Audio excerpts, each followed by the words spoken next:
ఎప్పటికప్పుడు తాజా వార్తలను అందిస్తున్న TV1 తెలుగు న్యూస్ కు స్వాగతం. గుంటూరు జిల్లా ఫిరంగపురం మండలం వేములూరుపాడు గ్రామంలో తొలి తెలుగు కవయిత్రి శ్రీ ఆతుకూరి మల్లబాంబ గారి 586వ జయంతి వేడుకలను ఘనంగా నిర్వహించారు. ఈ కార్యక్రమాన్ని ఆంధ్రప్రదేశ్ కుమార శాలివాహన సంఘ రాష్ట్ర అధ్యక్షుడు ఐలాపురం భాస్కర్ శ్రీనివాస్, రాష్ట్ర ఉపాధ్యక్షుడు రాజవరపు ఏడుకొండలు ఆధ్వర్యంలో నిర్వహించారు. ఈ సందర్భంగా ఆతుకూరి మల్లబాంబ చిత్రపటానికి పూలమాల వేసి ఆమెకు ఘన నివాళులు అర్పించారు. ఆమె తెలుగు సాహిత్యానికి చేసిన విశేష సేవలను స్మరించుకున్నారు.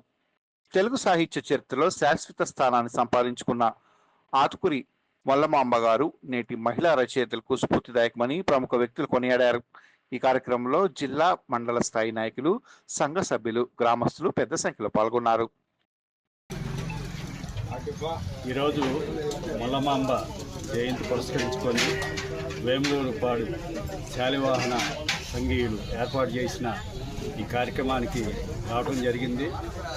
ఈ కార్యక్రమంలో మహిళలు, శాలివాహన సంఘీయులు ఎక్కువ మంది పాల్గొని జయప్రదం చేయడం జరిగింది.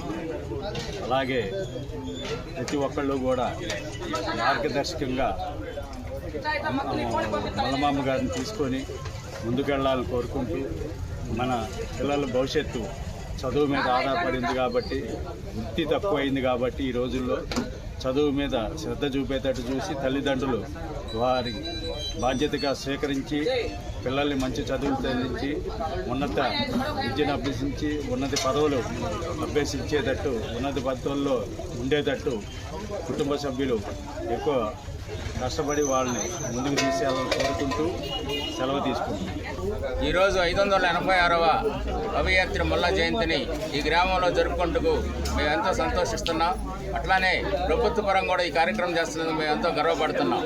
ఈరోజు కవయిత్రి మల్ల అనే వ్యక్తి ఎంతో కడప జిల్లా గోపురం గ్రామంలో జన్మించి ఎంతో చిన్న కుటుంబంలో ఉండి కూడా ఆమె సంస్కృతంలో రచించిన రామాయణాన్ని అతి సులభంగా అందరికీ అర్థమయ్యే రీతిలో తెలుగులో రచించడం అనేది మనందరం కూడా ఆమె మన కుమ్మరి ఆడపడుచవటం మనకెంతో, మన కులానికి మనకు ఎంతో గర్వకారణం చెప్తున్నాము.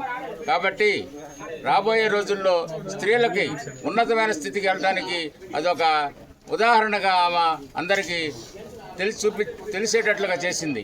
కాబట్టి మన ఆడపడుచులను కూడా ఎంతో ఉన్నత విద్యలు చదివించి గొప్పవాళ్ళు చేయాలని కోరుకుంటున్నాను.